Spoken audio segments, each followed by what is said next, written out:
A woman vanishes for 10 whole days after visiting the billionaire, and the cameras show something nobody can explain. She's seen running toward him in fear, grabbing onto him, and then the two of them disappear into a secret room just seconds before the entire penthouse goes dark. But when she finally returns, she's not broken. She's changed, like she's carrying a truth too dangerous to speak. The billionaire stays silent. She stays shaken. And the world begins to wonder. What really happened in that room? Why did the cameras cut out at the exact moment they vanished? And what shocking secret did she learn in the dark, one powerful enough to destroy them both? Tell me in the comments where you're watching from right now, and if this story speaks to you, make sure you hit subscribe so you don't miss the next one. The rising sun painted streaks of orange across the cracked ceiling of Vivian Cole's studio apartment. She stirred beneath her thin blanket as the Georgia heat already began seeping through the walls, making the small space feel like a sauna. The window air conditioning unit had given up months ago, and her landlord's promises to fix it remained as empty as her bank account. Vivian's eyes fluttered open, immediately landing on the stack of unopened bills on her bedside table. The red "Final Notice" stamp on the top envelope made her stomach clench. Next to the bills, her phone displayed a text message that made her heart sink even further. Audition cancelled. Role filled internally. Sorry. Well, good morning to you too, she muttered, forcing herself to sit up. The springs of her fold-out couch creaked in protest. She padded across the worn carpet to her makeshift vanity, really just a mirror propped against the wall on a second-hand desk. Vivienne pulled out her script from yesterday's audition, determined not to let another rejection derail her morning routine. She'd learned long ago that consistency was sometimes the only thing keeping her dreams alive. The truth is, I never stopped believing in magic, she recited to her reflection, trying to inject warmth into the words despite the heaviness in her chest. Even when the world tried to convince me otherwise. Her voice trailed off as she caught sight of her mother's medical bills peeking out from beneath her script. The sound of a car horn outside jolted her back to reality. She had exactly 45 minutes to get ready for her shift at Rosie's diner. Vivienne moved through her morning routine with practiced efficiency. Quick shower, hair pulled back neatly, pristine white uniform despite its age. She'd learned to press it using the bathroom sink and her flat iron when money for the laundromat was tight. The diner was already bustling when she arrived, the morning regulars settling into their usual booths. "There's my favorite actress," called Jerry, the elderly man who always ordered 2 eggs over easy and left her generous tips when he could. "Still waiting for my big break, Jerry." Vivian replied with a warm smile, already reaching for the coffee pot. The familiar rhythm of the diner, pour, serve, smile, repeat, helped quiet the anxiety about her mounting bills. During her break, while eating a sandwich in the back alley, her phone buzzed. The caller ID showed her agent's name, Marcus, and her heart skipped. After the morning's cancellation, she wasn't sure she could handle more disappointment. "Hello?" she answered cautiously. "Vivian, listen carefully." Marcus's voice was unusually serious. "I have something big, really big, but I need your word that whatever we discuss stays completely confidential." She straightened up, sandwich forgotten. "Of course. What's going on?" "Not over the phone. Can you meet me at the Daily Grind after your shift? And Viv, this could be life-changing money." The rest of her shift passed in a blur of coffee refills and distracted smiles. As the sun began to set, casting long shadows through the diner's windows, Vivian hung up her apron and headed to the small cafe where Marcus waited. The Daily Grind was quiet, with just a few students hunched over laptops in the corners. Marcus sat in the furthest booth, 2 untouched coffees in front of him. His usual easy smile was replaced by an expression of intense focus. "Before I tell you anything," he began as she slid into the booth, I need you to sign this." He pushed a non-disclosure agreement across the table. Vivienne's eyebrows rose as she scanned the document. "Marcus, what's going on?" He leaned forward, lowering his voice. "Adrian Cross needs a fiancé." She blinked. "I'm sorry, what?" "Adrian Cross, CEO of Cross Industries, worth billions, needs someone to pose as his fiancé for 6 weeks. His company's facing some PR challenges, and there are rumors circulating that could damage both him and the company.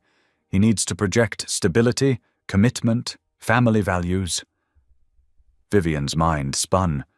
Everyone knew Adrian Cross.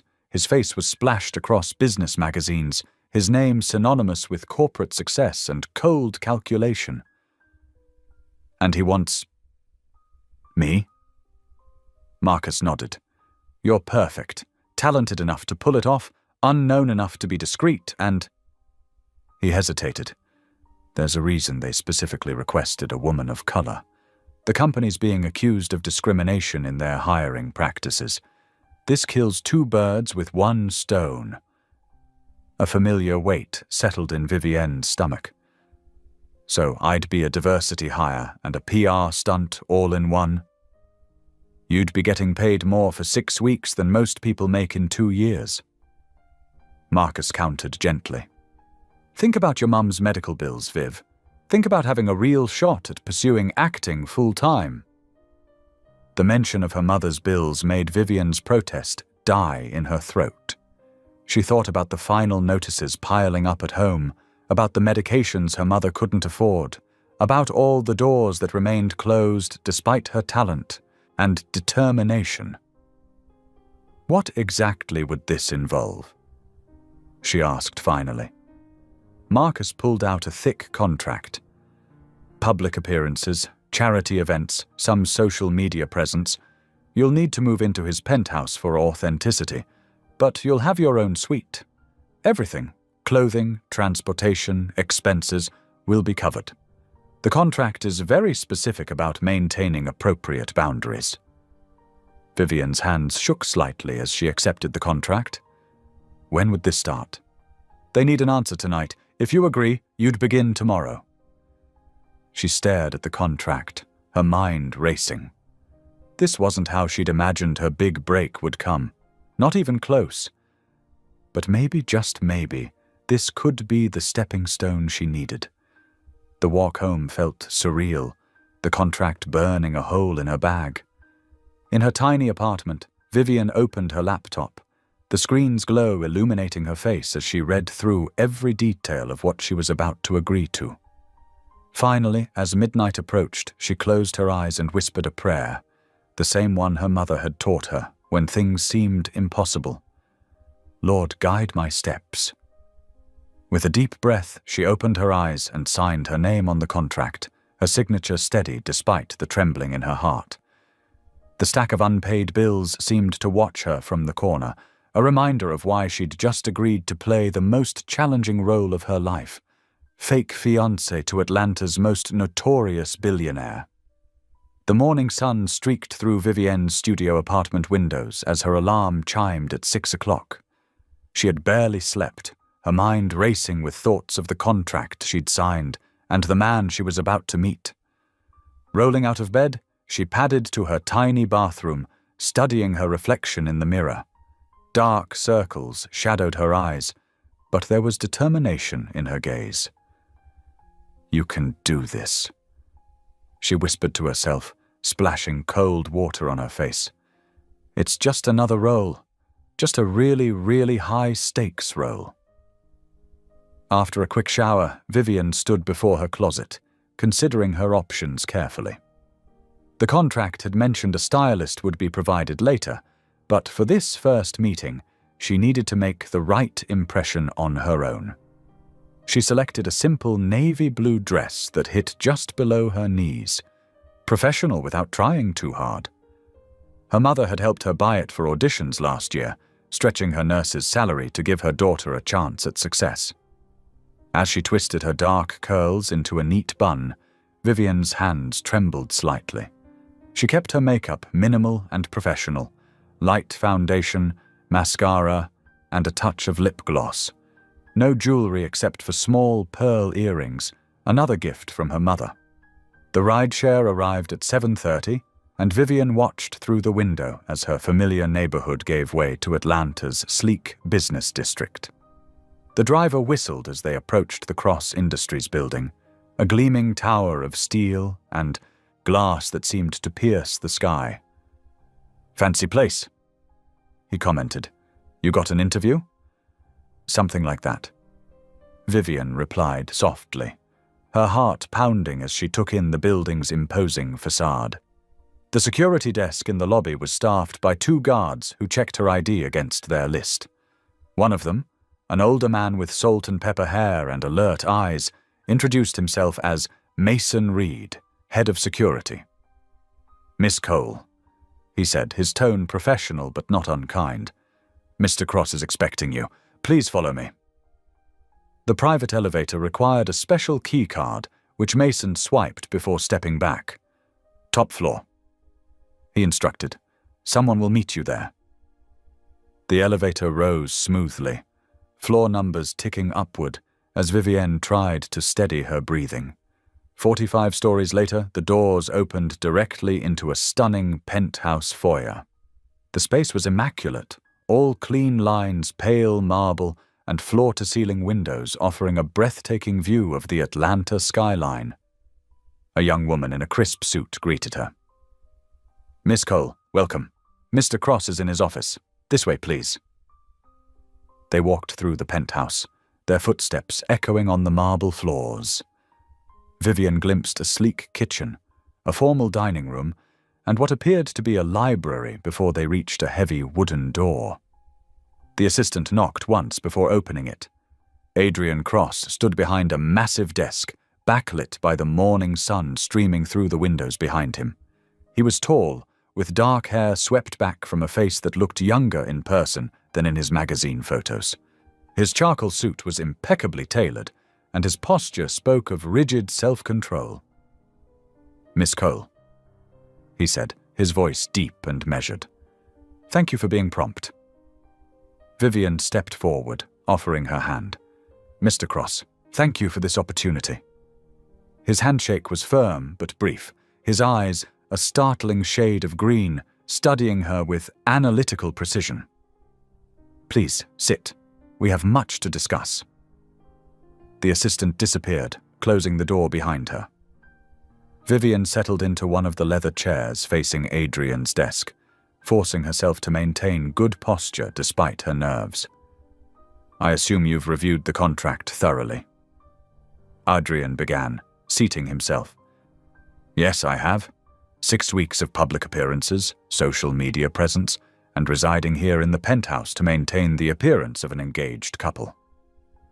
He nodded, his expression unchanged. "The situation is delicate. My company is facing certain challenges. The board believes that my personal life, or apparent lack thereof, is contributing to investor uncertainty. This arrangement will help stabilize public perception." "I understand," Vivian said carefully, "and I'm prepared to help create that stability. But I'd like to know more about how we're supposed to have met. People will ask questions." Something flickered in Adrian's eyes, surprise, perhaps, at her practical approach. He opened a folder on his desk. "Our story is that we met 6 months ago at a charity theater event. You were performing. I was attending as a donor. We began dating quietly, and I proposed last week during a private dinner. Simple enough to remember," Vivian noted, "though we should probably add some details to make it more convincing. Small things couples would know about each other." Adrian's eyebrows rose slightly. "Such as?" "Well, what's your coffee order? Do you have any allergies? What side of the bed do you sleep on? These are things people might expect us to know." For a moment, Adrian looked almost uncomfortable.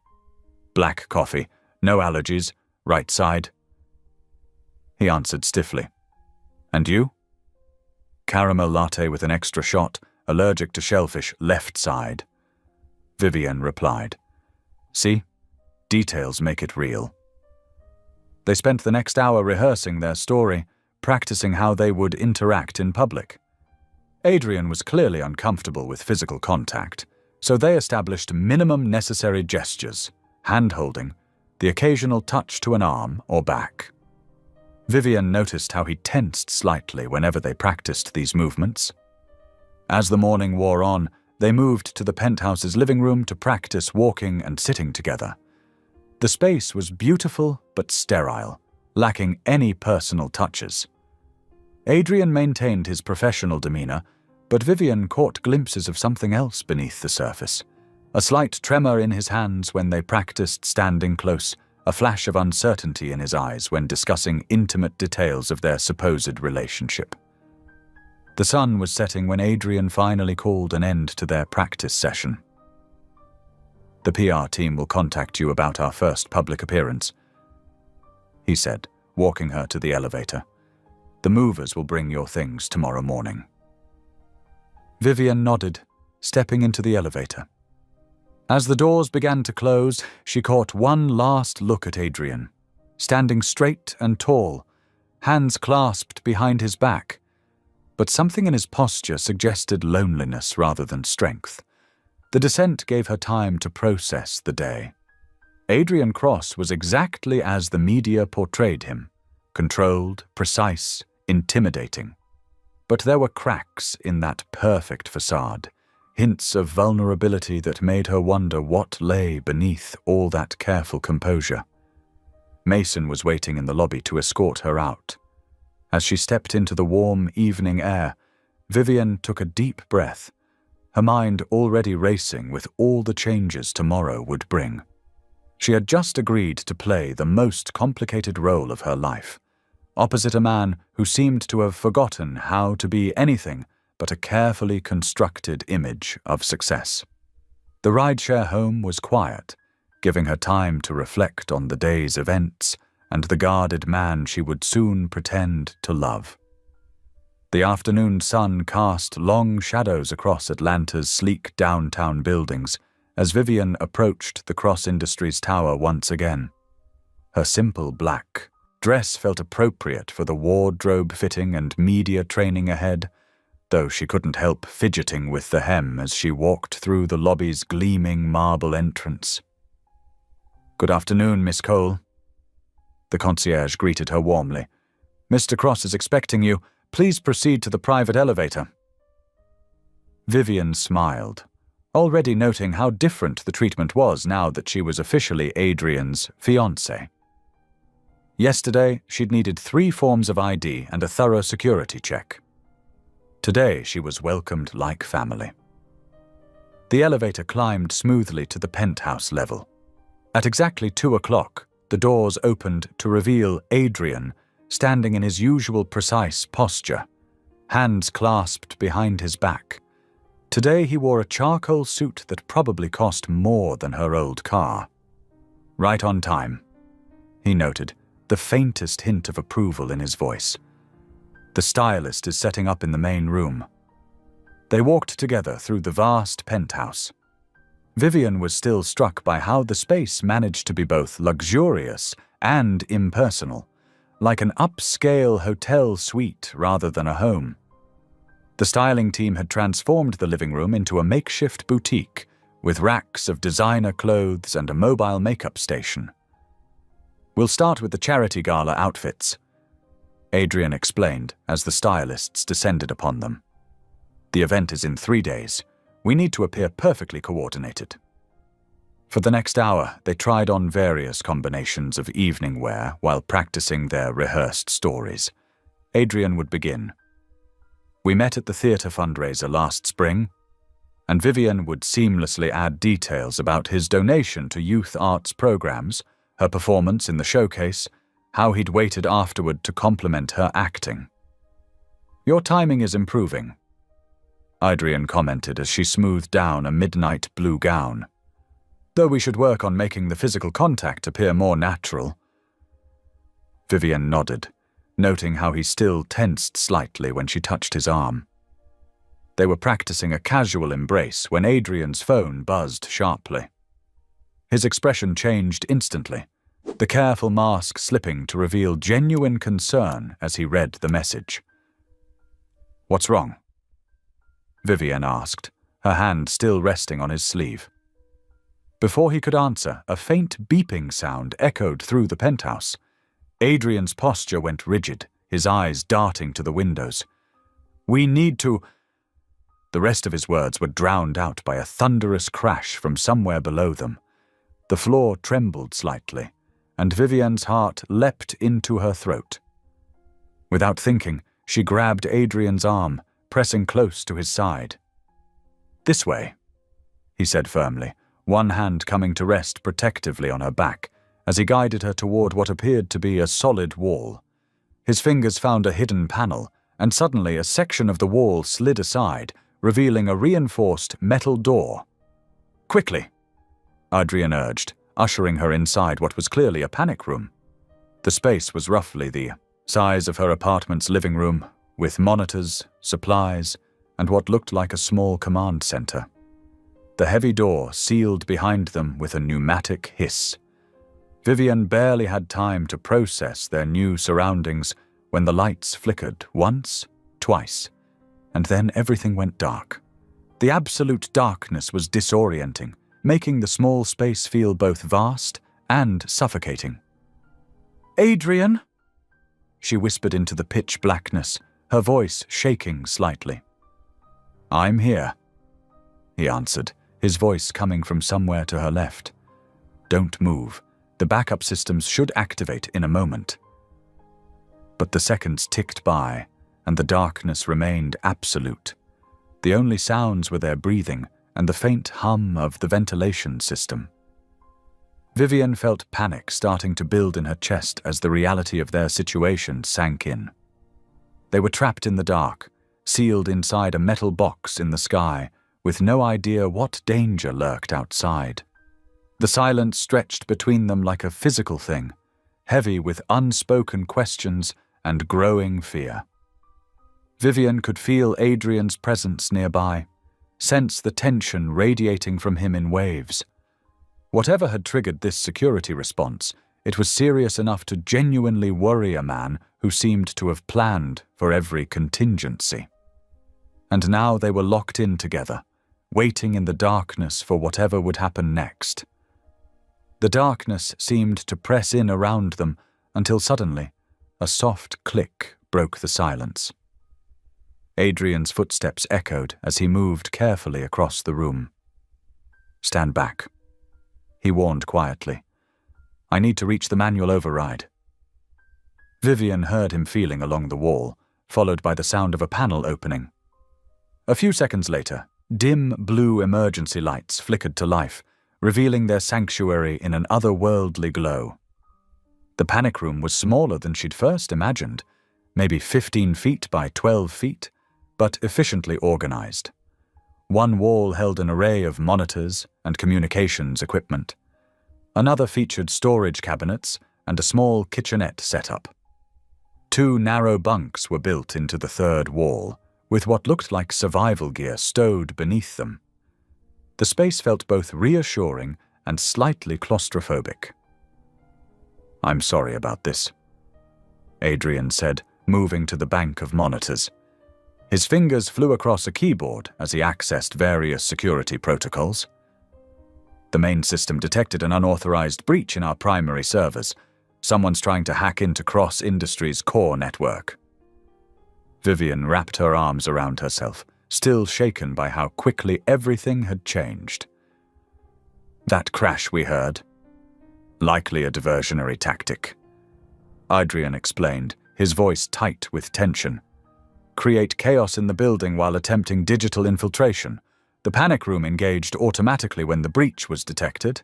It's designed to protect both our physical safety and sensitive company data." She moved closer to watch him work, careful not to touch any of the equipment. "How long until we can leave?" Adrian's shoulders tensed slightly. "The system auto-locks during cyber attacks to prevent any possibility of compromise. We'll remain sealed until the threat is fully resolved and security protocols are restored." He paused, glancing at her apologetically. It could be several hours. Hours? Vivian sank into one of the 2 chairs by the monitoring station. I should probably call someone, let them know I'm okay. Communications are locked down, Adrian said, frustration evident in his voice. They've managed to compromise our standard channels. I can't even reach Mason or the security team right now. The reality of their situation settled over them like a heavy blanket. They were truly cut off, trapped together in this metal box until whatever was happening outside resolved itself. As the hours crept by, they fell into an awkward pattern of small talk, punctuated by long silences. Vivian learned that Adrian had installed the panic room 5 years ago after a series of corporate threats. He showed her where to find water and emergency supplies, apologizing that the food options were limited to energy bars and MREs. You really prepared for everything, she observed, examining the fully stocked first aid cabinet. I've learned to expect the unexpected in this business, he replied, not looking up from the security logs he was studying. Though I admit I never anticipated having company in here. The comment hung in the air between them. Vivian found herself watching him as he worked, noting how his careful composure occasionally slipped, revealing flashes of worry and frustration. Here in this confined space, without his usual barriers, she caught glimpses of the man behind the billionaire facade. As evening approached, according to the digital clock, since they had no windows, exhaustion began to set in. The adrenaline from earlier had long since faded, leaving Vivian drained. She moved to the lower bunk, pulling her knees up to her chest and resting her chin on them. Adrian remained at the monitoring station, methodically checking and rechecking system data.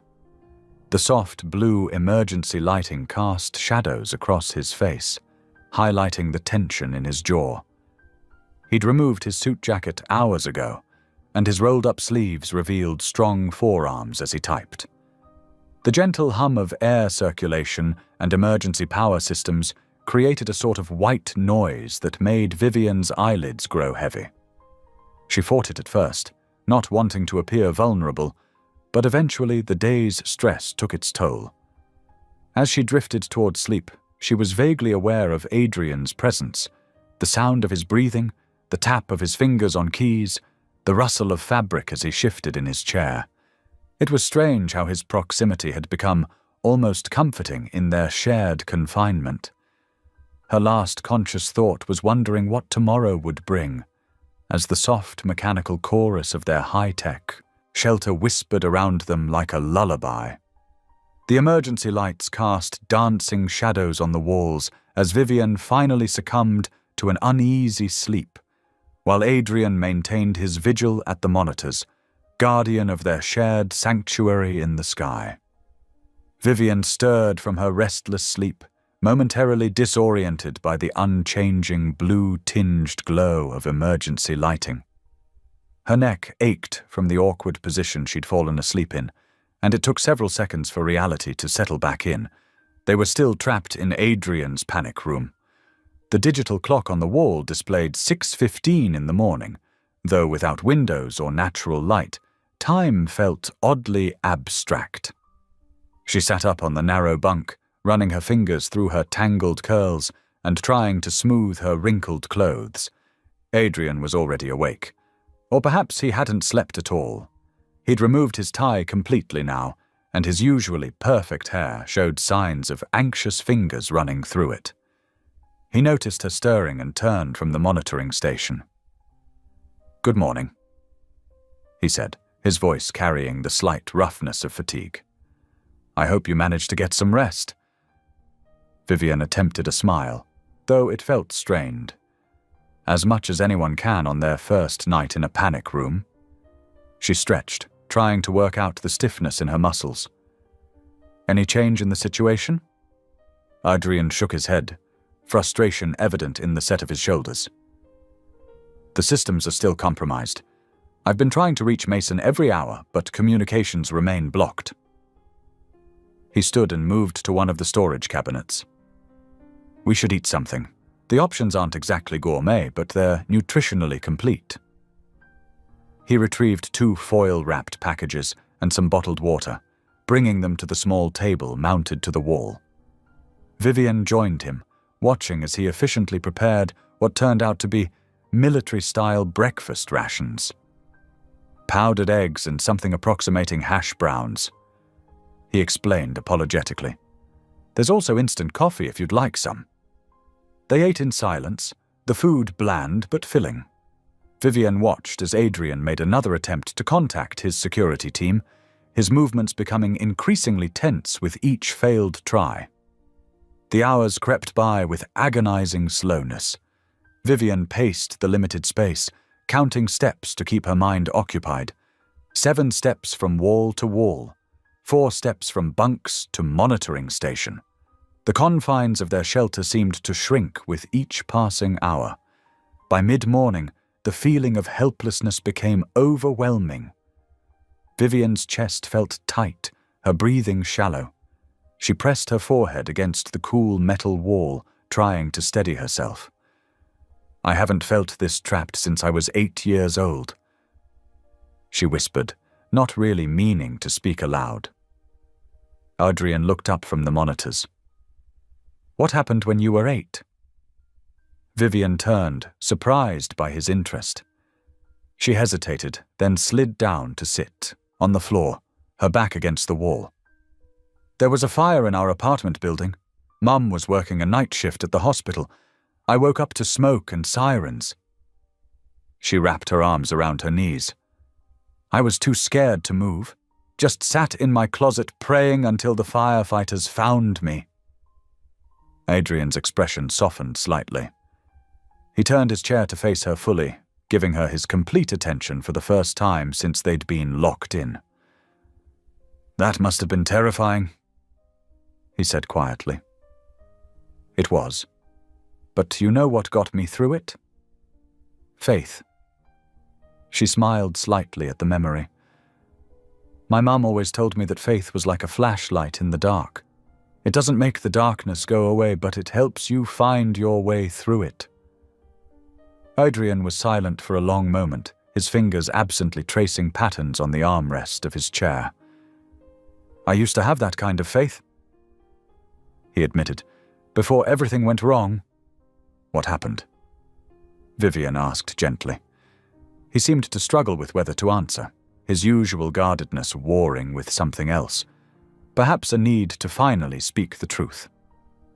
Early in my career, I trusted the wrong person, someone I considered both a mentor and friend. His voice grew tight. He used that trust to try to destroy everything I'd built. Nearly succeeded too. Is that when the anxiety started? Adrian looked startled, then rueful. You noticed that? I'm an actress. Reading people is part of what I do. She offered a small smile. And you get this particular look in your eyes sometimes, like you're bracing for an attack that might come from anywhere. The betrayal left me with issues, he acknowledged. Panic attacks, trouble sleeping, the need to control everything I possibly can. He gestured to the panic room around them. Hence all this. Control is an illusion, though, isn't it? Vivian said softly. We're never really in control of anything except how we choose to face what comes our way. Adrian's expression shifted, something vulnerable flickering across his features. Your faith makes that easier. It gives me somewhere to put my fear, she explained, knowing that even when things feel hopeless, I'm not alone in it, that there's purpose even in the painful parts of the journey. A comfortable silence fell between them, the earlier tension softening into something more contemplative. Adrian resumed his work at the monitors, but his posture was less rigid now. Vivian found herself sharing more stories about her childhood, her dreams of acting, the way her mother's strength had shaped her own resilience. To her surprise, Adrian began offering his own memories in return, careful, measured glimpses into his past. She learned about his difficult relationship with his younger brother, The pressure of taking over the family business at 25. The loneliness of living in a world where every relationship came with ulterior motives. They settled into an almost comfortable routine of waiting and talking, the hours marked by regular security checks and shared ration meals. The conversation flowed more easily now, punctuated by occasional moments of unexpected humor. Just as they were starting to adjust to their strange situation, the emergency lights flickered ominously. Adrian immediately turned to the monitoring station, his fingers flying across the keyboard with renewed urgency. The lights flickered again, longer this time, casting strange shadows across their faces as they exchanged worried glances. Vivian felt her heart rate accelerate. "What's happening?" Adrian's expression was grim as he studied the readouts. Something's changed in the system. This could be bad. The lights continued their unsettling dance, each flicker a warning of deeper troubles ahead. As the third day in the panic room dawned, Vivian found herself settling into an unexpected rhythm with Adrian. The sterile space that had first felt like a prison now held a strange sort of comfort, filled with quiet conversations and shared moments that seemed to exist outside of their normal lives.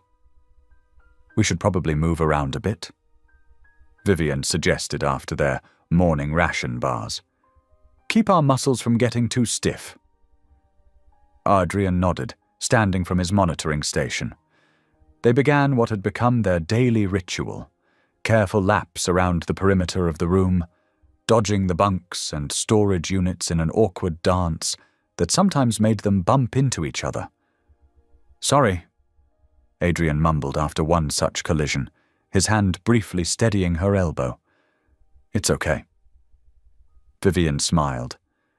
"You know, this reminds me of this one awful audition where they crammed 15 actresses into this tiny waiting room. We were all trying to practice our choreography without hitting each other." "How did that go?" "Oh, terribly." She laughed. "I accidentally elbowed someone in the face. Didn't get the part, surprisingly enough." Adrian's lips twitched. "I can't imagine why." "Hey, at least I'm memorable, though maybe not always for the right reasons." Her smile faded slightly. "These past few years have been rough. Between failed auditions and Mum's medical bills." She trailed off, then shrugged. "But we get through it. She's doing better now, thank goodness." Adrian studied her face. "What's wrong with your mother?" "Lupus. It flared up badly last year. I had to choose between paying rent and paying for her treatments." Vivian's voice softened. "No choice at all, really. Mom's always been there for me, working double shifts when I needed dance lessons, encouraging me to keep trying even when everything felt impossible." "She sounds remarkable," Adrian said quietly. "She is." Vivian glanced at him. "What about your family?" Adrian's expression closed off slightly, but not completely, not like it would have days ago. "Complicated. My father was demanding, expected perfection. When he died, I inherited both the company and his enemies." He paused there, walking, leaning against the wall. "That's what's behind all these rumors and attacks, you know. My father's old rival, Maxwell Davidson, trying to destroy what's left of the Cross name." Vivian stopped beside him. "Is that why you needed the fake engagement? To counter his smear campaign?" "Partly." Adrian ran a hand through his hair, a gesture she'd come to recognize as a sign of stress. "Davidson's been spreading rumors that I'm unstable, unfit to lead, suggesting I drove my younger brother away with my controlling behavior. A stable relationship, a happy engagement. It would help counter that narrative." "Did you? Drive your brother away?" "No, yes, maybe." Adrian's shoulders slumped. "James always felt overshadowed, resented living in my shadow. When he left 5 years ago, he said he needed to find his own path. I haven't heard from him since." "I'm sorry." Vivian said softly, meaning it. The fourth day brought a lightness to their interactions that surprised them both.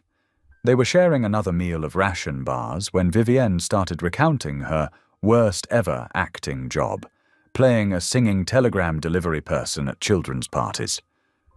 So there I am, in this ridiculous costume, trying to sing Happy Birthday while this sugar-high 6-year-old is attempting to climb me like a tree, she explained, gesturing dramatically.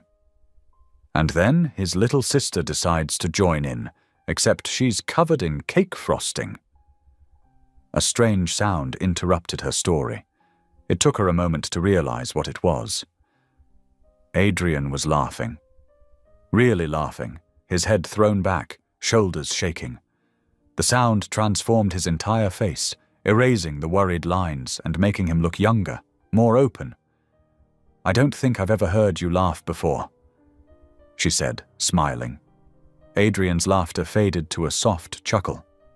"I don't do it often," he admitted. "Haven't had much reason to lately." "That's a shame. You have a nice laugh." Their eyes met, and something warm passed between them. Vivian felt her cheeks heat slightly. "I was wrong about you, you know," she said after a moment. "When we first met, I thought you were just this cold, calculating businessman who needed arm candy for publicity. But you're not like that at all." "No." Adrian's voice was quiet. "No, you're—" She searched for the right words. "You're someone who carries too much weight on his shoulders. Someone who's been hurt but still tries to do the right thing." As evening settled in, marked by the dimming of the emergency lights into their night mode, they found themselves sitting side by side on the lower bunk. Their shoulders touched lightly as they talked in low voices about nothing and everything, childhood dreams, favorite books, the simple pleasures they missed from the outside world. Later, as Vivian lay in her bunk listening to Adrian's steady breathing from across the room, she realized something that should have frightened her, but didn't. She felt safe here. Safe with him. The thought followed her into dreams, a warm certainty in the darkness. Vivian woke slowly, her body still adjusting to the artificial day-night cycle of the panic room. The emergency lights had brightened to their daytime setting, casting a soft glow across the small space. As she blinked away sleep, a movement caught her eye. Adrian sat slumped in the desk chair, his normally perfect posture completely abandoned. His head tilted at an awkward angle, dark hair falling across his forehead. His breathing came in short, uneven bursts, his face twitching slightly, as if caught in an unsettling dream. She'd never seen him so unguarded. Without his carefully maintained facade, he looked younger, more vulnerable. The sight tugged at something in her chest. Moving quietly, she retrieved one of the thin blankets from her bunk and approached him. As she draped the blanket over his shoulders, she noticed the tension in his face, the way his hands gripped the armrests even in sleep. Whatever dreams haunted him weren't peaceful ones. Adrian stirred at her touch, eyes fluttering open. For a moment, confusion clouded his face. Then awareness rushed in, and he straightened abruptly, cheeks flushing. "I apologize," he said stiffly, fingers clutching the blanket. "I didn't mean to fall asleep here." "It's okay," Vivian said softly, "though that chair can't be comfortable." He rubbed his neck, wincing. "It's not, I just—" He hesitated, then seemed to make a decision. "I sometimes have trouble sleeping in small spaces, enclosed rooms." Understanding dawned. "Claustrophobia?" "Something like that." Adrian's fingers worried at the blanket's edge. "When I was 8, I got trapped in an elevator during a power outage, 6 hours alone in the dark." His voice grew quieter. "My father was furious when they finally got me out. Said I was being dramatic, that a cross doesn't show weakness." Vivian's heart ached at the pain in his voice. That must have been terrifying for a child. It was. He drew a shaky breath. Being in here, it brings it all back sometimes. The panic, the helplessness. She could see it building in him now, the quickening breath, the tension in his shoulders. Without thinking, she reached for his hand. "My grandmother taught me something that helps when I'm scared," she said. "Would you like to try it?" After a moment's hesitation, he nodded. "Close your eyes," she instructed gently. "Now, feel my hand in yours. Focus on that connection." His fingers tightened around hers. "I'm going to say a prayer my grandmother taught me, but you don't have to pray. Just listen to the words. Let them anchor you." In a soft, steady voice, she began, "Lord, grant me peace in the storm, strength in my weakness, and faith in the darkness. Help me remember that this moment will pass, that your love surrounds me always."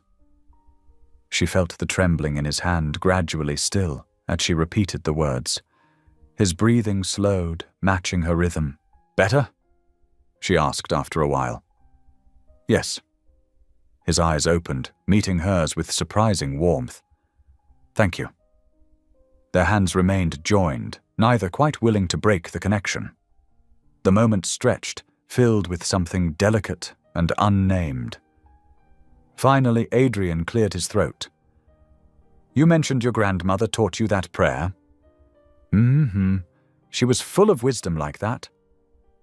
Vivian settled cross-legged on the floor beside his chair, their hands still linked. "She's the one who first got me interested in theatre, actually. Used to take me to community productions, even when we could barely afford the tickets." "Is that where your dream of starting a non-profit theatre program came from?"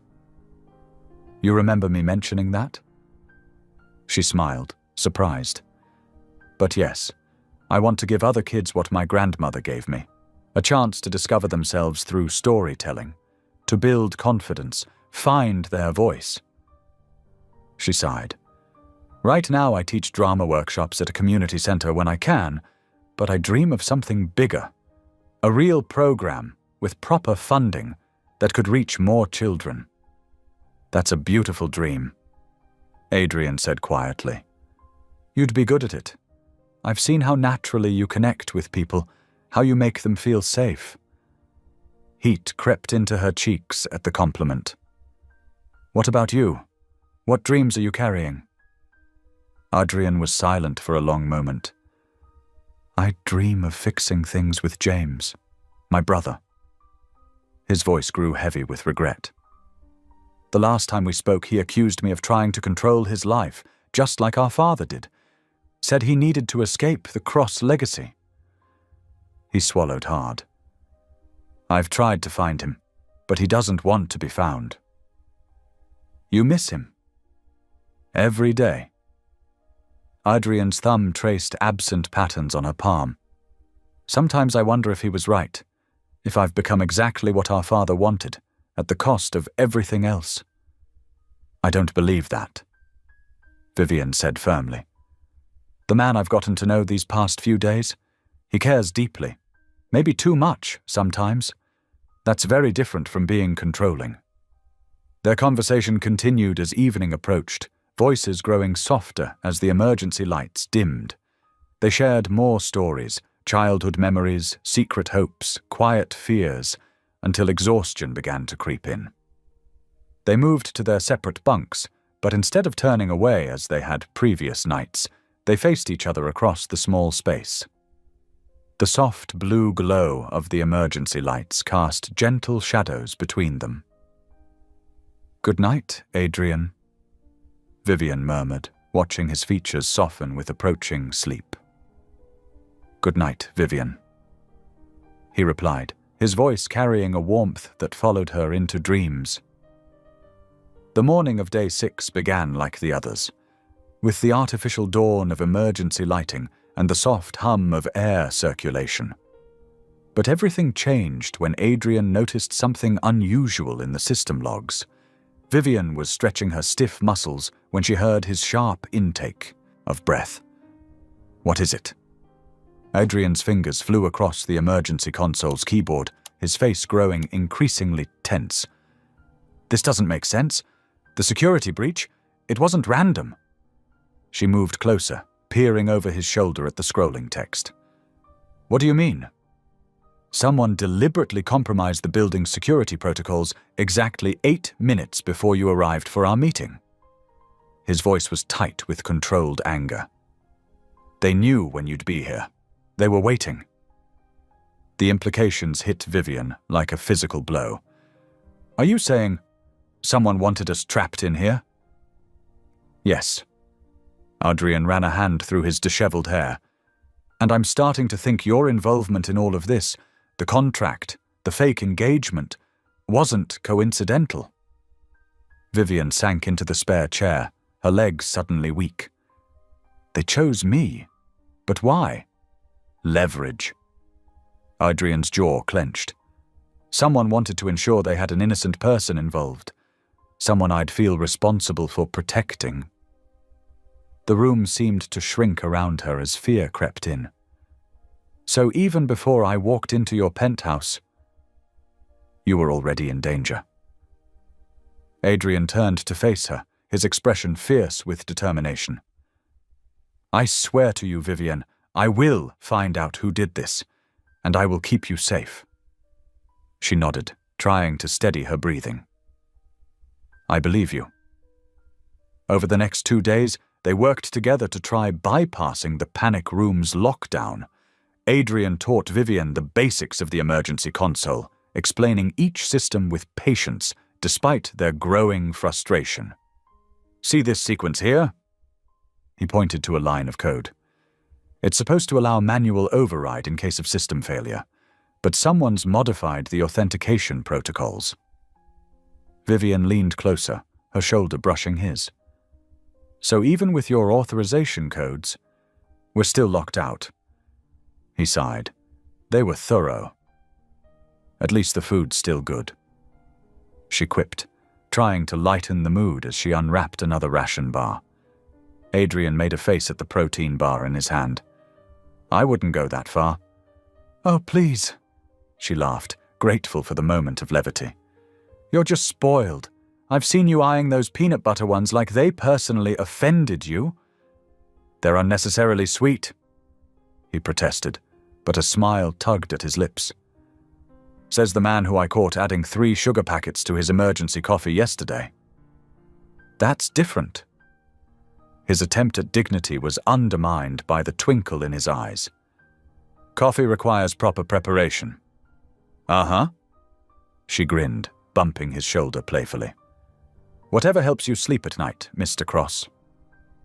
These lighter moments helped balance the growing tension as each attempted override failed.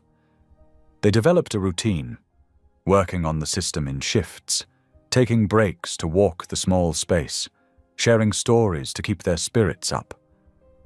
During one late-night attempt, Vivian noticed Adrian's hands shaking slightly as he typed. Without comment, she began softly reciting her grandmother's prayer. He smiled gratefully, his fingers steadying as her voice filled the space between them. By the morning of day 8, exhaustion had settled deep in their bones. Vivienne was dozing in her bunk when a sudden violent jolt yanked her awake. The whole room shuddered, and something heavy thudded above them. "Adrian!" She sat up, heart pounding. He was already at the console, scanning readouts. "Something's happening in the penthouse." Another crash echoed above them, followed by the distinct sound of footsteps. "Someone's up there," Vivian whispered, moving closer to Adrian. They stood together, eyes fixed on the ceiling, listening to the muffled activity overhead. Adrian's arm slipped protectively around her shoulders as another jolt shook the room. "Whatever happens," he said softly, "stay close to me." She nodded, her hand finding his free one and holding tight. The footsteps continued above them, and they waited, 2 hearts beating in shared rhythm for whatever would come next. The violent shaking subsided as suddenly as it had begun, leaving Vivienne and Adrian tense with anticipation. The emergency console lit up with new data streams, and Adrian's expression brightened momentarily. "External security teams," he explained, scanning the readouts. "They're attempting a system reboot from outside. This could be our way out." Vivienne felt hope flutter in her chest. Really? But before Adrian could respond, the console screen flickered once, twice, then went completely dark. Around them, the main lighting system powered down with an ominous hum, leaving only the dim glow of emergency backup lights. "No, no, no," Adrian muttered, his fingers flying over the now unresponsive keyboard. "This isn't right. The reboot should have triggered the release protocols." Vivienne wrapped her arms around herself, fighting back a shiver as the temperature began to drop. "What's happening?" "The system's shutting down further instead of rebooting." Adrian's voice carried an edge of frustration. "We're losing auxiliary power now too." The emergency lights cast eerie blue shadows across their faces as they huddled closer together, seeking warmth and comfort in proximity. Hours crawled by with no improvement, and as night fell on day 9, the darkness seemed to press in around them like a physical presence. Adrian paced the small space, his usually composed demeanor cracking. I can't keep doing this." Vivienne looked up from her bunk, concerned by the raw emotion in his voice. "Adrian." He stopped pacing, bracing himself against the wall. "Do you know what it's like? Having thousands of people depending on you, watching your every move, waiting for you to fail?" The words seemed to burst from him, as if a dam had finally broken. "Everyone wants something. Everyone needs decisions, answers, solutions. I built this empire from nothing, and now it's like this. This weight crushing me, every single day." Vivienne stood slowly, moving closer as he continued. "The loneliness is the worst part," he confessed, his voice barely above a whisper. "Being surrounded by people but never really connecting with any of them.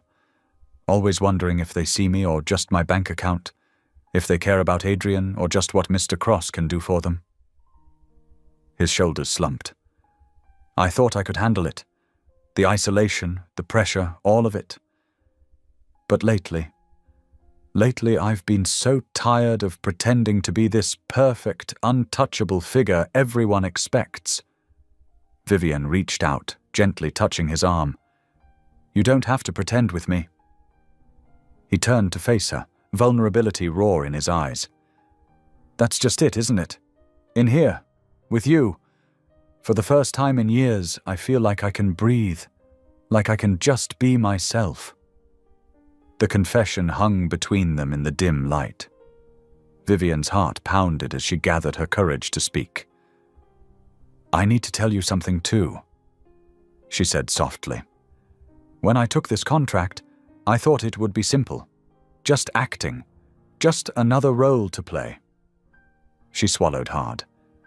"But being here with you, seeing the real Adrian beneath all those careful walls, I'm feeling things I never meant to feel." Adrian's breath caught.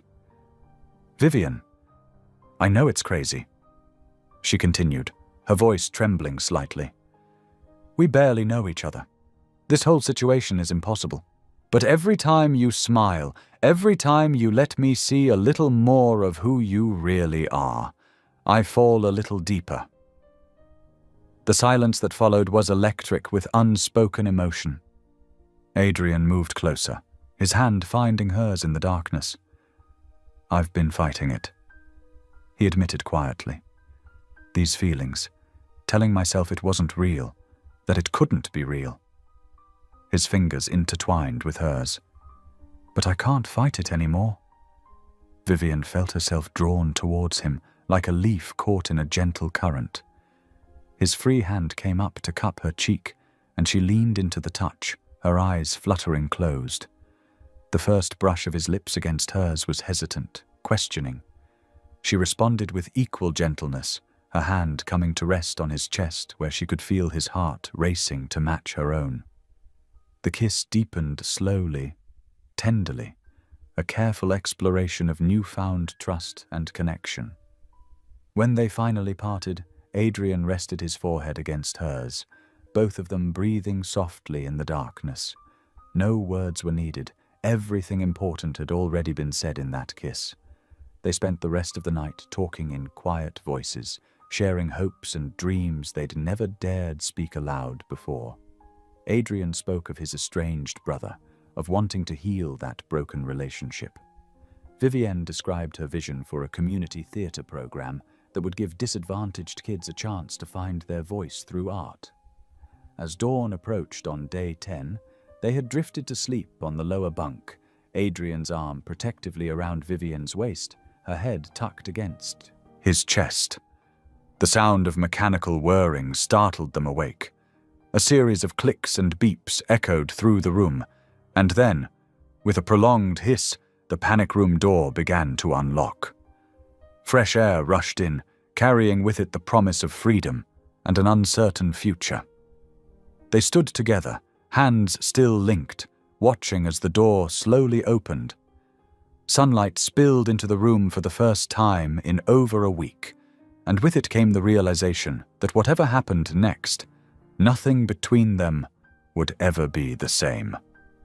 The door to freedom swung open with a soft hiss, revealing a corridor filled with security personnel. Mason Reed, Adrian's head of security, stood at the front, his usually stoic face showing visible relief. "Mr. Cross, Miss Cole," he said firmly. "We need to move quickly. The building is secure now, but there's significant media presence outside." Vivienne blinked rapidly as they stepped into the hallway's bright fluorescent lighting.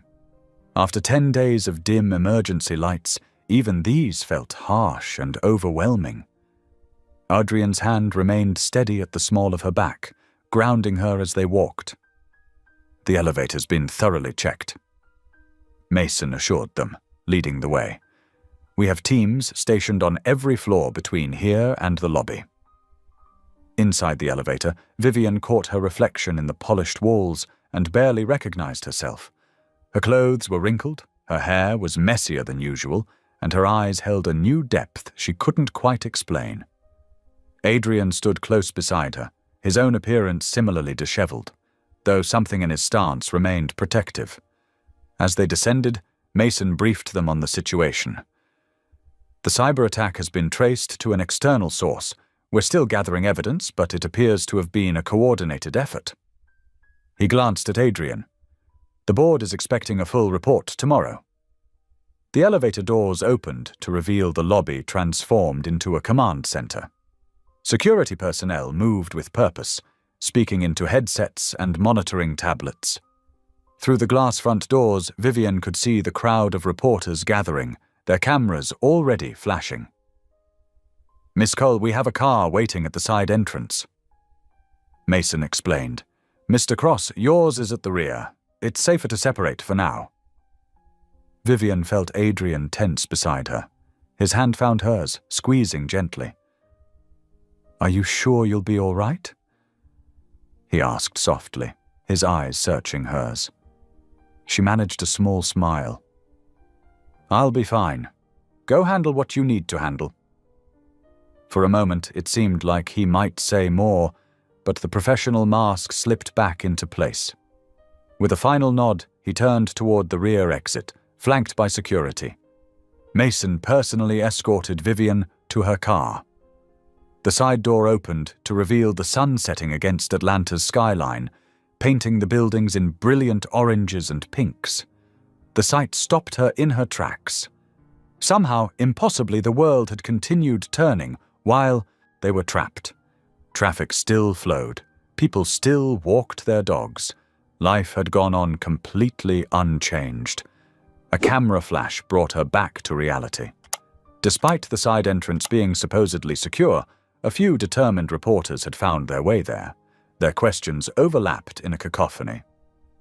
"Miss Cole, how did you end up in the panic room? Is it true you're really engaged to Adrian Cross?" Was this a publicity stunt? Mason's team formed a barrier between her and the press as she hurried to the waiting car. Once inside, she sank into the leather seats, her heart pounding.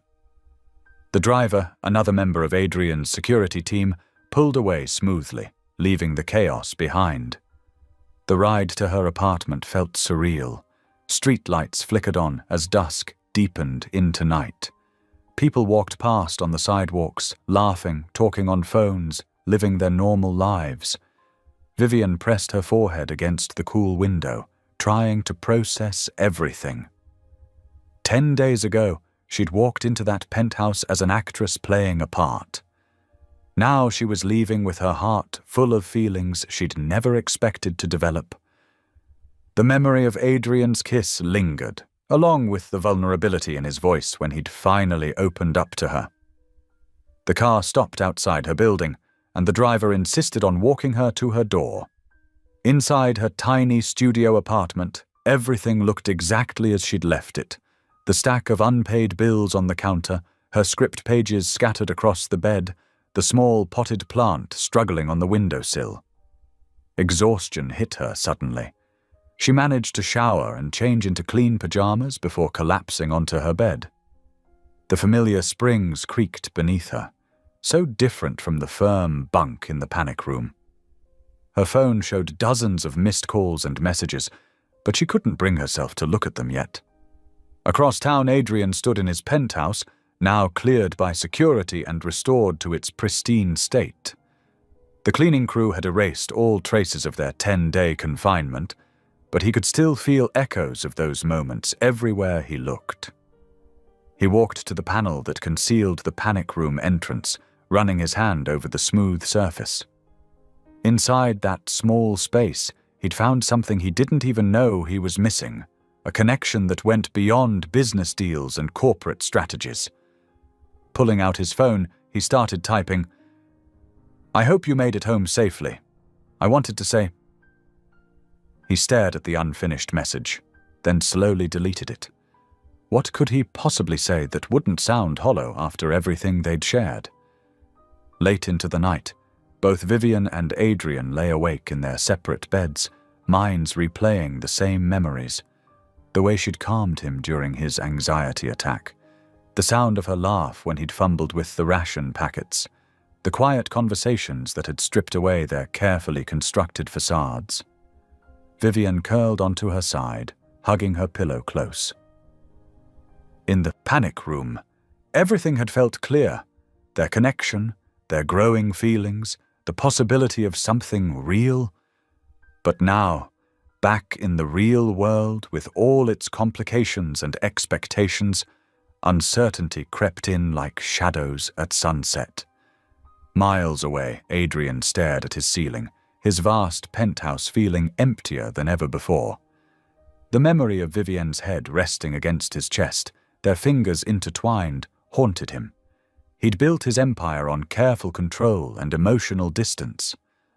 Now, for the first time, he wasn't sure if he could, or wanted to, maintain those walls. The city lights twinkled beyond their windows as they both lay awake, separated by distance, but connected by the weight of unspoken words and the lingering question of what tomorrow would bring. Vivian woke to the insistent buzz of her phone vibrating against her nightstand. Sunlight streamed through her thin curtains, creating patterns on her worn carpet. For a moment, she felt disoriented. The space around her seemed too large after 10 days in the panic room. Her phone showed 327 missed calls, 452 text messages, and over 1,000 social media notifications. The numbers made her head spin. Local news stations, entertainment blogs, even national media outlets were desperate for comment. Friends she hadn't heard from in years suddenly wanted to catch up. Her agent had called 15 times. "This is crazy," she whispered, scrolling through the messages. People she'd worked with at the diner were sharing wild theories online. Some claimed she'd been kidnapped. Others insisted it was a calculated publicity move. A few suggested a secret romance gone wrong. Her mother's worried voice filled her voicemail. "Baby, please call me as soon as you can. I'm seeing all sorts of things on the news, and I need to know you're okay." Vivian's hands shook as she dialed her mother's number. "Mama? I'm okay, I promise." "Thank God. What happened?" "They're saying all kinds of things about you and that billionaire." "It was just a security lockdown," Vivian explained, trying to keep her voice steady. "We got stuck in his panic room when the building's systems were compromised, that's all." "For 10 days?" Her mother's skepticism was clear. "With Adrian Cross?" "Yes, Mama. It wasn't what people are saying." But what was it? The question haunted her as she ended the call and opened her laptop. Headlines screamed across every news site. "Billionaire and actress trapped for 10 days. Scandal or strategy?" Cross Industries silent on penthouse incident. "Who is Vivian Cole, unknown actress at center of corporate drama?" A notification popped up. Adrian's corporate communications team had released a statement. Cross Industries confirms that due to a security systems malfunction, CEO Adrian Cross and associate Vivian Cole were temporarily confined to a secure location within the building. Both parties are safe and unharmed. We are conducting a thorough investigation into the incident. No further comments will be made at this time. The carefully worded statement seemed to only fuel speculation. Comments sections filled with wild theories and accusations. Some questioned her character, suggesting she'd orchestrated the whole thing for fame. Others painted her as a victim in some elaborate corporate scheme. Vivian closed her laptop, feeling sick. She needed to get out, to do something normal. But when she tried to leave for groceries, photographers were waiting outside her building. She retreated inside, ordering delivery instead. Her phone rang again, Adrian's private number. Her heart jumped. "Hello." Her voice came out softer than intended. "Vivian." Adrian's familiar voice carried none of the warmth from their last night in the panic room. "I wanted to check that you're safe. The media attention is unfortunate." "I'm okay, just overwhelmed." She paused, wondering if he could hear the unspoken questions in her voice. "How are you handling it?" "Managing." His professional tone felt like a wall between them. "My team is investigating the incident. Early findings suggest internal involvement. A board member may have orchestrated the system failure." "Someone did this on purpose?" The thought made her stomach clench. "It appears so. I'll make sure you're protected if anything develops." He hesitated. "Vivian, about what happened. We don't have to talk about it," she said quickly, though her chest ached. It was an intense situation. People get caught up in moments like that. The silence that followed felt heavy with unspoken words. "Take care of yourself, Vivian." "You too, Adrian." The call ended, leaving her feeling more alone than before. She moved through her apartment like a ghost, trying to recapture some sense of normalcy. The community center had given her time off. Understanding the media circus made teaching impossible right now. As evening approached, she forced herself to cook. Something simple, just pasta with sauce from a jar. So different from the ration packs they'd shared, making jokes about the bland flavors. The memory of Adrian's rare laugh made her chest tight. She ate alone at her small table, the city lights twinkling beyond her window. Her phone kept buzzing with notifications, but she ignored them. Instead, she found herself thinking about Adrian's confession in the darkness of the panic room, about the way his hands had trembled when he finally let his guard down. A new email notification caught her eye, a link to an article from a major news outlet. Against her better judgment, she clicked it. The headline made her heart sink. Panic room romance. Inside the publicity stunt shaking Cross Industries. The article painted her as an ambitious actress who had orchestrated the whole incident for fame. They'd dug up every failed audition, every small role, every struggle in her career. Anonymous sources questioned her integrity, her motives, her character. Vivian set her phone down, her dinner growing cold. Somewhere across the city, in his penthouse high above Atlanta, Adrian was probably reading the same article. She wondered if he believed it, if the tender moments they'd shared were already fading like a dream in the harsh light of reality. The city hummed outside her window, life moving forward as if nothing had changed. But everything had changed, and Vivian didn't know how to navigate this new world where the truth lived in the space between headlines and heartbeats. The morning sun cast long shadows across Adrian's desk as he stared at the computer screen, his jaw tightening with each line of code he read. The evidence was irrefutable. His cybersecurity team had worked through the night, tracing the digital fingerprints that led straight to Gregory Hale's private server. Lines of encrypted communications, timestamps matching the security breach, authorization codes that could only have come from a board member's access level. It was all there, documented in cold, precise detail. Adrian's hands clenched into fists as he scrolled through the data. Gregory had orchestrated everything. The initial security threats, the system shutdown, the panic room malfunction. He'd meant to trap Adrian alone, but Vivian's presence had been an unexpected variable in his calculated plan. "Sir," his assistant's voice came through the intercom. "Mr. Hale has arrived for the 9 o'clock meeting." Adrian pressed the button. "Send him in." Gregory Hale strode into the office with his usual air of polished confidence. His silver hair was perfectly styled, his expensive suit without a wrinkle. He smiled, showing teeth that probably cost more than most people's cars. "Adrian, good morning. I trust you're recovered from your unfortunate confinement." Adrian stood slowly, his voice measured. "Sit down, Gregory." Something in his tone made Gregory's smile falter slightly, but he lowered himself into the chair across from Adrian's desk. "We have a problem," Adrian said, turning his monitor so Gregory could see the screen. "Would you like to explain these server logs?" Gregory's face remained carefully neutral. "I'm afraid I don't follow.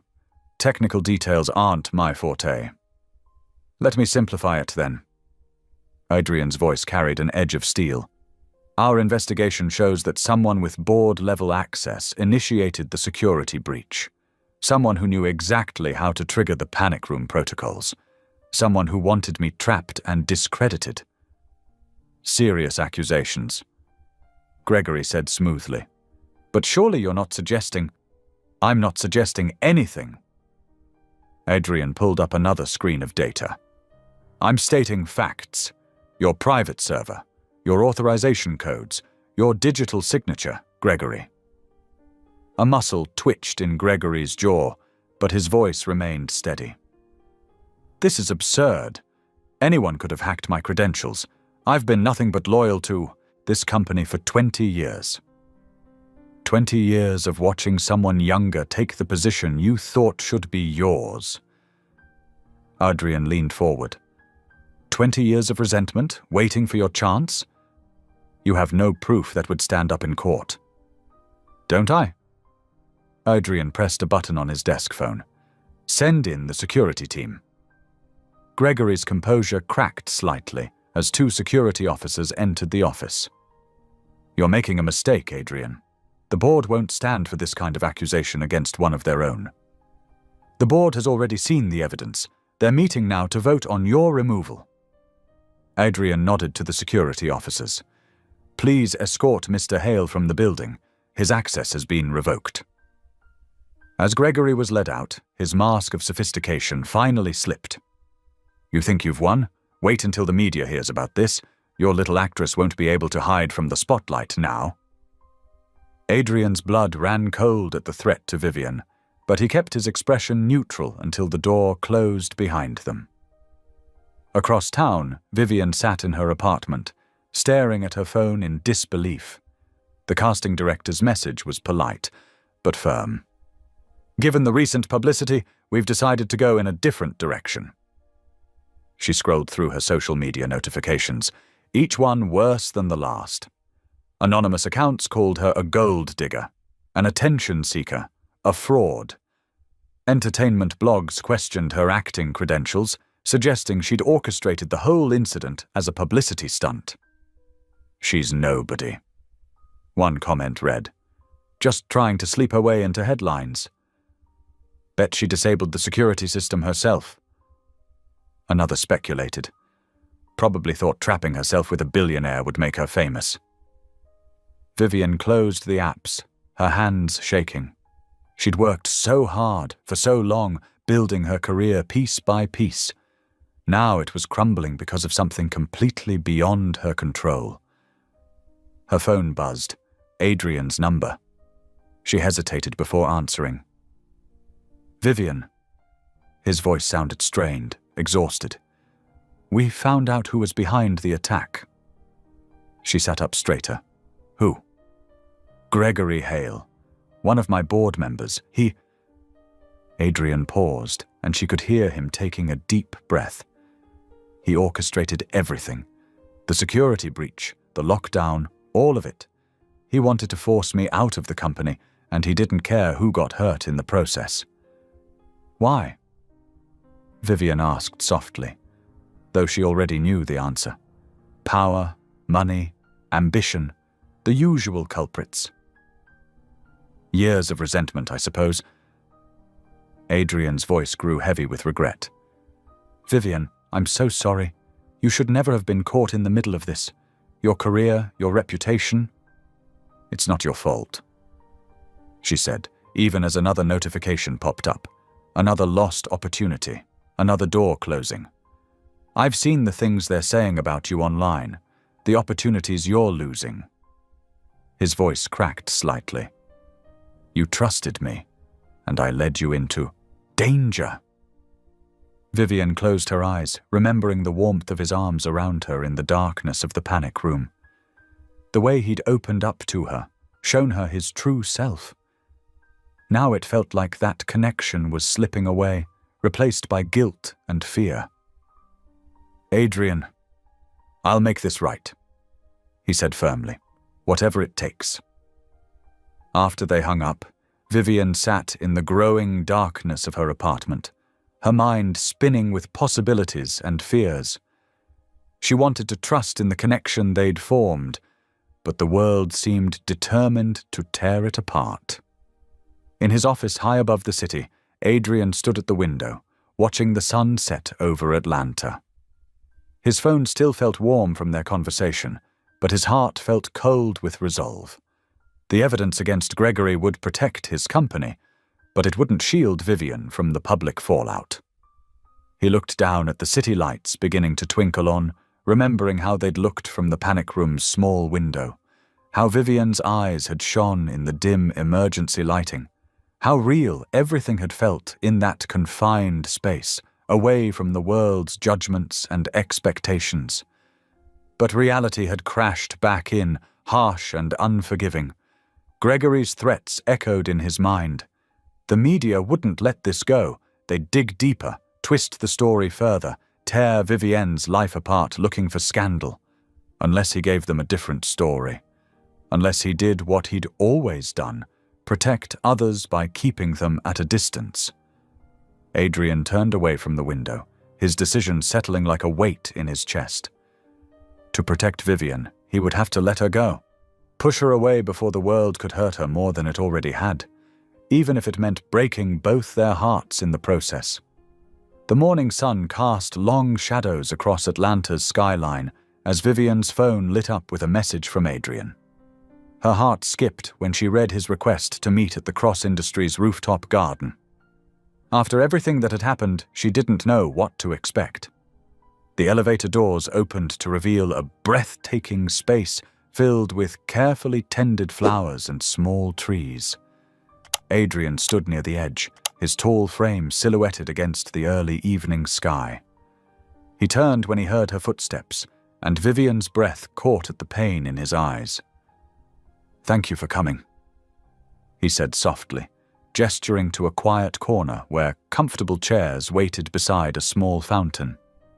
The gentle sound of flowing water couldn't mask the tension in the air. Vivian sat down, smoothing her simple blue dress with trembling hands. "Adrian, what's wrong?" He remained standing, his fingers gripping the back of his chair. "I've been thinking about everything that's happened. The sabotage, the media circus, the impact on your career." He paused, swallowing hard. "I can't let this continue." "What do you mean?" Vivian's voice came out barely above a whisper. "Every day you're associated with me puts you at greater risk. The media won't stop digging. Gregory's supporters won't stop attacking. Your reputation, your dreams, they're all being destroyed because of me." Vivian stood up, reaching for his hand. "Adrian, please. What happened in the panic room, what we shared, that was real. We can face this together." He stepped back, though she could see how much it cost him. "That's exactly why I have to end this now. The longer we maintain any connection, the worse it will get for you. I've already seen 3 more casting directors blacklist you this morning." Tears welled in Vivian's eyes. "I don't care about that. We found something special in that room, something true. And that truth will destroy everything you've worked for." Adrian's voice cracked. "You told me about your dreams, Vivian. The theater program for kids, the roles you want to play, the difference you want to make. None of that can happen if you're branded as the gold digger who trapped a billionaire. That's not fair," she whispered, wrapping her arms around herself. "No, it's not, but it's reality." Adrian finally met her eyes, and the anguish there made her heart ache. "I've seen this pattern before. The media, the corporate vultures, they won't stop until they've torn apart everything good and pure about you. I won't let that happen." A warm breeze rustled through the garden, carrying the scent of jasmine. Somewhere below, car horns honked, and life went on, oblivious to the hearts breaking above. "So that's it?" Vivian asked, her voice thick with unshed tears. "You're just going to push me away to protect me?" Adrian's hands clenched at his sides. "My security team will escort you home. They'll ensure you're safe until this dies down." He turned away, his shoulders rigid. "The official statement will say our arrangement ended amicably. Your final payment has been transferred, plus a considerable bonus for the damages caused." "I don't want your money!" Vivian cried out. "I want—" "Please!" Adrian cut her off, his voice raw. "Don't make this harder than it already is."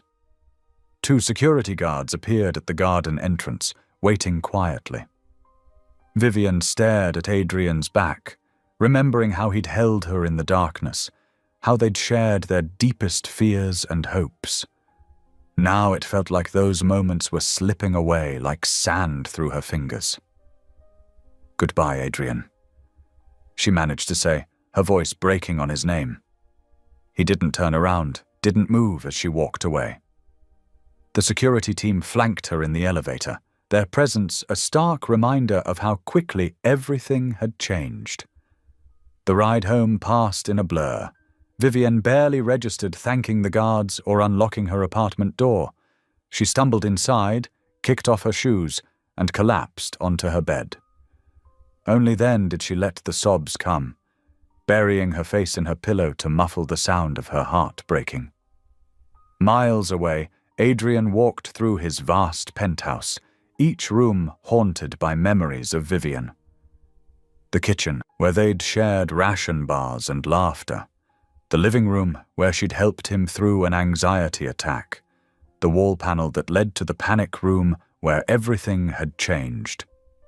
He paused at the windows, pressing his forehead against the cool glass. The city lights blurred through his tears, but he didn't wipe them away. This pain was his penance for dragging an innocent soul into his dangerous world. In her apartment, Vivian curled around her pillow, her tears soaking the fabric.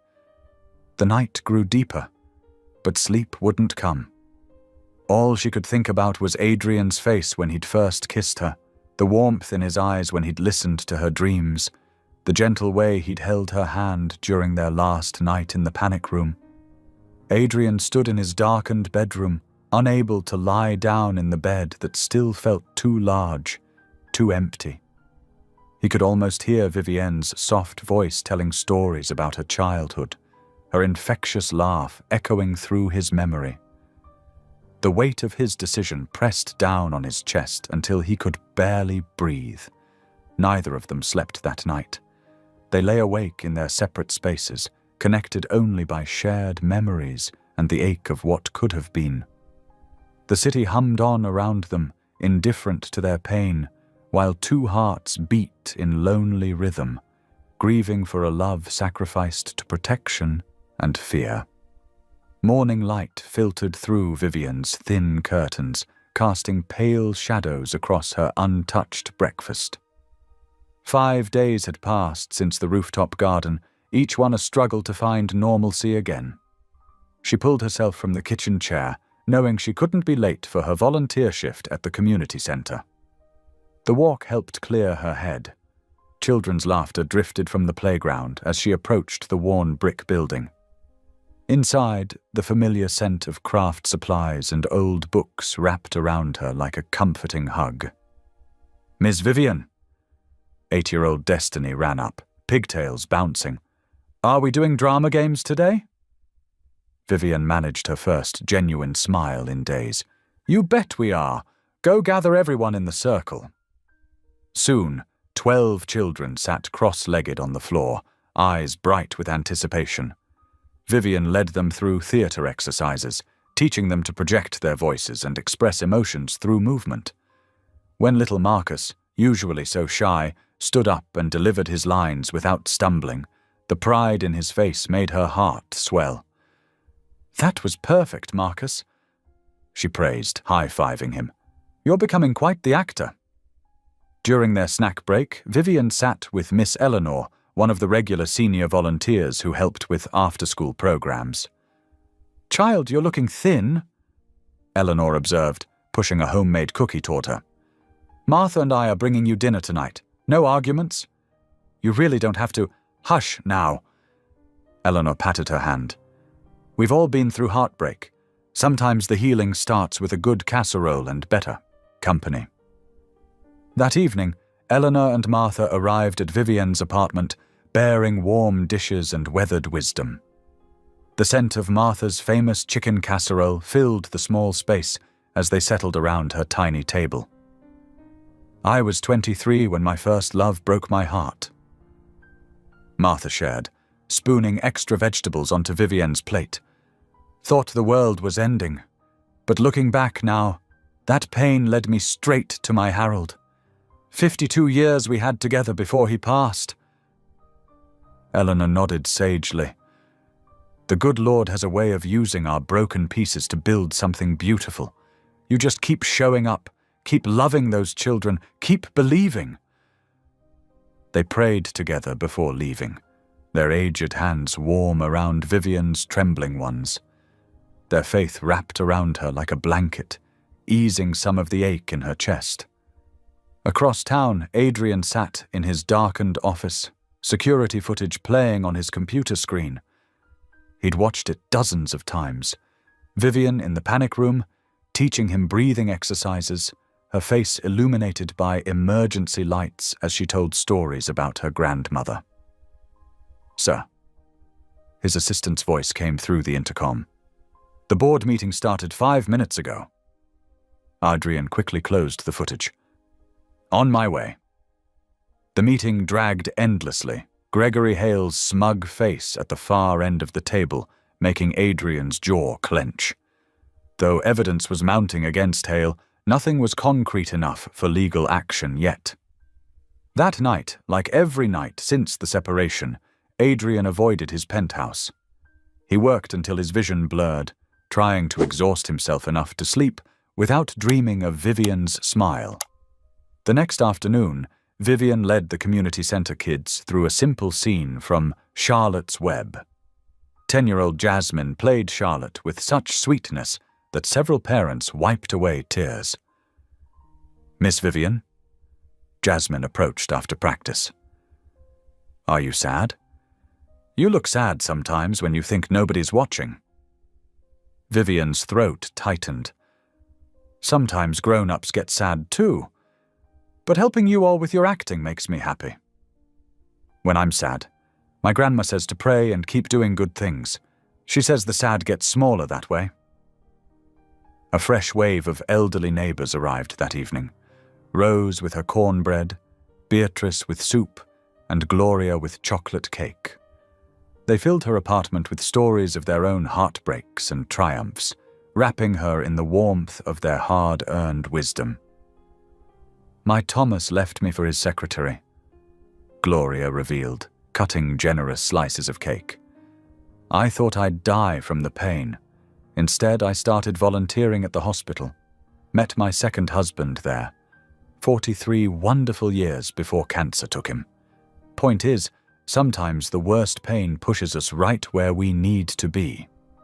Meanwhile, Adrian watched the sun set from his office window. His phone buzzed, another urgent message about company matters.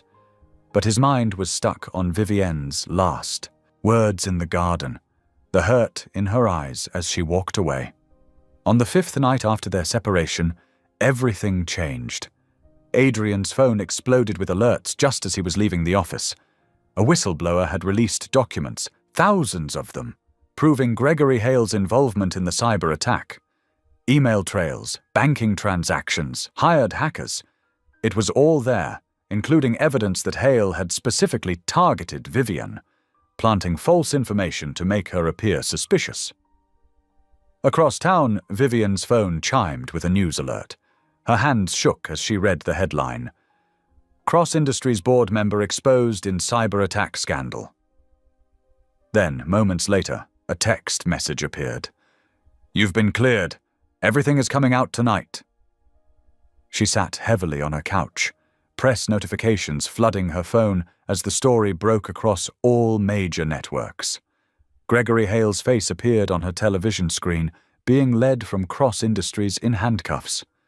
Reporters swarmed, cameras flashed, and somewhere in the chaos, justice began to unfold. The simple message blinked on her phone screen, promising vindication, but offering no hint of what might come next. Vivian held the phone to her chest, closed her eyes, and whispered a prayer of gratitude as tears slid down her cheeks. The morning sun crept through Vivian's apartment window, finding her curled up on the couch where she'd fallen asleep watching the news. Her phone buzzed continuously with notifications, messages, and calls, a stark contrast to the silence of recent days. She blinked at the television screen, now showing a different kind of headline. Actress Vivian Cole cleared. Board members' sabotage exposed. The morning shows were running clips from last night's breaking news, showing Gregory Hale's arrest and the flood of evidence against him. "In a stunning development," one reporter announced, documents reveal an elaborate scheme targeting both Adrian Cross and actress Vivian Cole. Sources confirm Hale orchestrated the cyber attack that trapped the pair in Cross Industries' panic room for 10 days. Her agent called first. "Vivian, honey, this is huge. The casting director from that project that dropped you. She called personally to apologize. They want you back." Vivian's hands trembled as she poured her morning coffee. Her social media feeds, recently filled with cruel accusations, now overflowed with apologies and support. Her neighbor Martha knocked on the door, bringing fresh muffins and tears of joy. "I knew you were telling the truth, child." Martha hugged her tight. Sometimes the Lord lets the truth take its time, but it always comes to light. At 11 o'clock sharp, every major network cut to a live feed from Cross Industries. The company's sprawling headquarters gleamed in the morning sun as reporters gathered in the main atrium. Security teams lined the walls, their presence a reminder of recent threats. Vivian's heart jumped when Adrian appeared on screen. He looked different, his usual pristine suit slightly rumpled, his face showing signs of sleepless nights. He approached the podium without notes, something she'd never seen him do before. "Good morning," he began, his voice carrying none of its usual corporate polish. "I stand before you today not as the CEO of Cross Industries, but as a man who needs to speak truth." The room fell silent. Vivian leaned closer to her television, coffee forgotten in her hands. Yesterday evening, evidence emerged proving that Gregory Hale, a trusted member of our board, orchestrated a cyber attack against this company. His actions endangered lives, damaged reputations, and betrayed the trust of everyone at Cross Industries. Adrian paused, his hands gripping the podium. But Mr. Hale's greatest crime was his deliberate targeting of an innocent woman, Vivian Cole. Hearing her name from his lips made Vivian's heart stutter. She set down her coffee with shaking hands. "Miss Cole entered my life through a business arrangement, yes. But what happened during those 10 days in the panic room?" His voice wavered. What happened was real. She showed extraordinary courage, grace, and kindness. When panic and claustrophobia threatened to overwhelm me, she taught me to breathe again. When darkness seemed absolute, her faith lit the way. Tears welled in Vivian's eyes as she watched Adrian's composed facade crumble.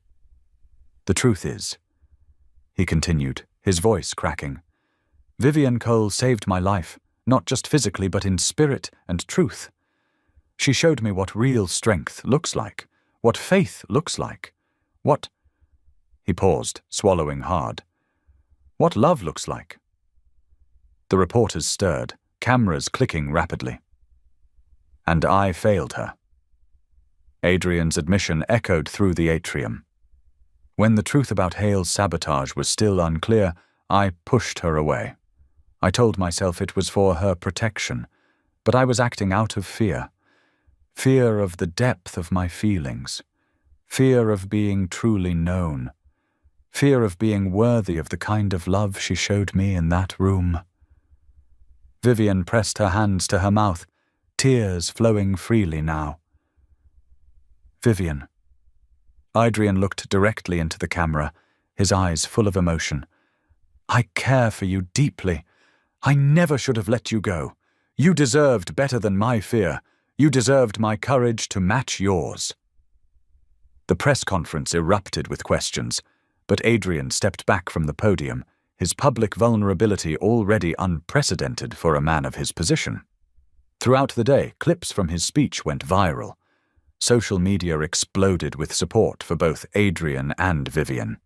Their story touched something in people, a reminder that even in the coldest corporate world, genuine human connection could bloom. Vivian spent the afternoon in a daze, alternating between watching replays of Adrian's speech and helping her elderly neighbors process the news. They gathered in her apartment, bringing food and comfort as always, but this time with joy instead of consolation. "That man loves you, child," Gloria declared, watching Adrian's speech for the third time. "Look at his eyes when he says your name." Evening brought a sudden summer storm. Rain lashed against Vivian's windows as thunder rolled across the city. She sat in her living room, lights dim, listening to the storm and trying to process everything that had happened. A knock at her door startled her from her thoughts. When she opened it, her heart stopped. Adrian stood in her hallway, completely drenched from the rain. His expensive suit was soaked through, his hair plastered to his forehead. He trembled slightly, though whether from cold or emotion, she couldn't tell. "Vivian," he whispered, his eyes full of hope and apology. Water dripped from his clothes onto her welcome mat. "I'm so sorry." His voice shook with vulnerability. "Please, may I come in?" Vivian stepped back from a doorway, heart thundering in her chest. "Come in," she whispered, watching as Adrian crossed her threshold, water dripping from his suit onto her worn welcome mat. She hurried to her tiny bathroom, returning with her fluffiest towel, a small luxury she'd treated herself to last Christmas. "Here," she offered, trying to steady her trembling hands. Adrian accepted the towel gratefully, running it over his face and hair. "I'm sorry about your floor," he said softly, looking at the small puddle forming beneath his expensive shoes. "Don't worry about the floor," Vivian replied, her voice barely above a whisper. She gestured toward her small couch, the centerpiece of her modest living room. "Please sit." They settled onto the couch together, their knees touching in the confined space. The contact sent electricity through them both. Outside, the storm continued its symphony against her windows, creating an intimate cocoon around their moment. Adrian twisted the damp towel in his hands, his usual composure nowhere to be found. "I've rehearsed what to say 1,000 times," he admitted. "But now that I'm here—" He trailed off, looking lost. "Just speak from your heart," Vivian encouraged softly, echoing words her grandmother had often told her. Adrian took a deep breath. "These past days without you have been torture," he began, his voice rough with emotion. "Every room in my penthouse echoes with your absence. Every morning I wake up reaching for you, expecting to hear your voice, your laugh." He paused, swallowing hard. "I thought I was protecting you by pushing you away, but I was really protecting myself. From feeling, from being vulnerable, from the terrifying reality that in just 10 days you became essential to me." Tears welled in Vivian's eyes as she listened. Her hand found his, their fingers intertwining naturally. "I've spent my whole life building walls," Adrian continued, his thumb tracing circles on her palm. "Creating systems, maintaining control. Then you walked into that panic room with me. And in 10 days, you dismantled every defense I'd ever constructed. You saw me, really saw me. And instead of running, you stayed. You prayed with me. You held me through panic attacks. You showed me what genuine kindness looks like." "I never stopped caring about you," Vivian admitted, her free hand reaching up to wipe away a tear. "Even when it hurt, even when I thought you'd decided I wasn't worth the risk, I couldn't stop my heart from holding on to you." Adrian turned to face her fully, his eyes intense. "You were worth every risk, Vivian, every single one. I was a fool to ever suggest otherwise." She released a shaky breath, years of insecurity rising to the surface. "Even with all the complications, the media attention, the difference in our worlds? None of that matters," Adrian insisted, squeezing her hand. "What matters is how you make me feel grounded, whole, like I can finally breathe properly for the first time in years." Vivian felt something tight in her chest begin to unravel. "Would you—" She hesitated, then pressed on. "Would you like to take a walk with me? There are some people I'd like you to meet." Adrian's face softened with a gentle smile. "I'd love that." They stepped out into the evening air, the storm having passed, leaving behind that fresh, clean smell that follows summer rain. Their hands found each other naturally as they walked down the street of Vivian's neighborhood. From various porches, elderly residents who had supported Vivian through her heartbreak watched with knowing smiles. "There's my girl," Gloria called from her rocking chair. "And this must be your young man."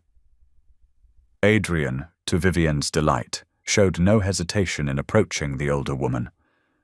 "I'm Adrian Cross, Mum. Thank you for taking care of Vivian when I failed to." Gloria's eyes twinkled as she assessed him. "Well, you're making it right now, aren't you? That's what matters." They continued their walk, stopping to chat with several more of Vivian's neighbors. Each time, Adrian listened intently to their stories, genuinely interested in the community that had supported Vivian. As they approached the community center, excited shouts erupted from the playground. "Miss Vivian! Miss Vivian!" A group of children rushed towards them, surrounding Vivian with hugs and chatter. She laughed, kneeling down to their level. "Hey, everyone.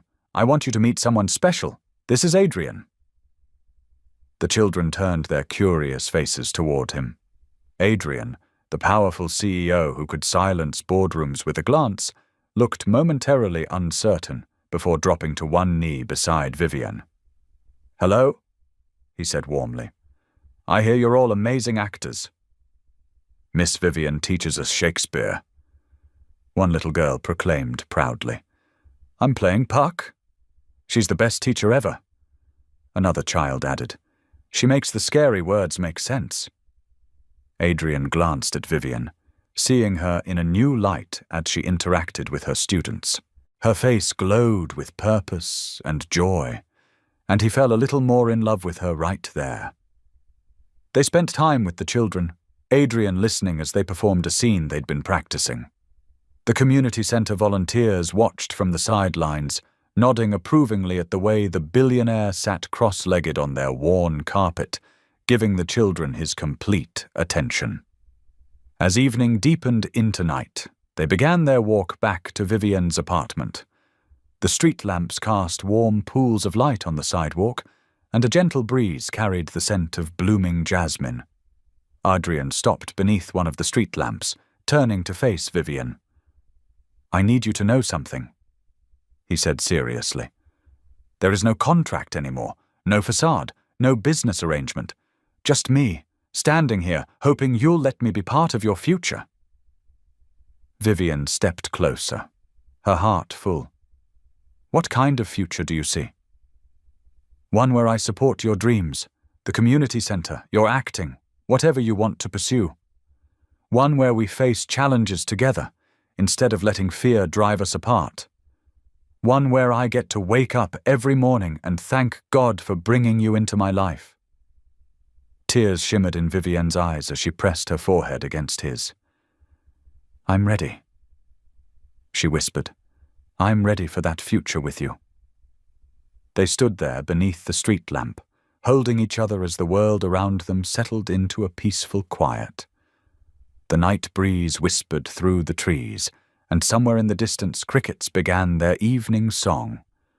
In that moment, everything felt possible. A new beginning, born from 10 days in the dark, and a love neither of them had expected to find. The neighborhood seemed to hold its breath around them, witnessing the beauty of two souls finding their way back to each other. Their journey had begun in a sterile panic room, but it would continue here, in the warmth of a community that understood the power of faith, forgiveness, and love's ability to bridge any distance. Thank you for being here. If something in this story stayed with you, I'd love to see you again. Subscribe, and tomorrow I'll bring you another story crafted with heart.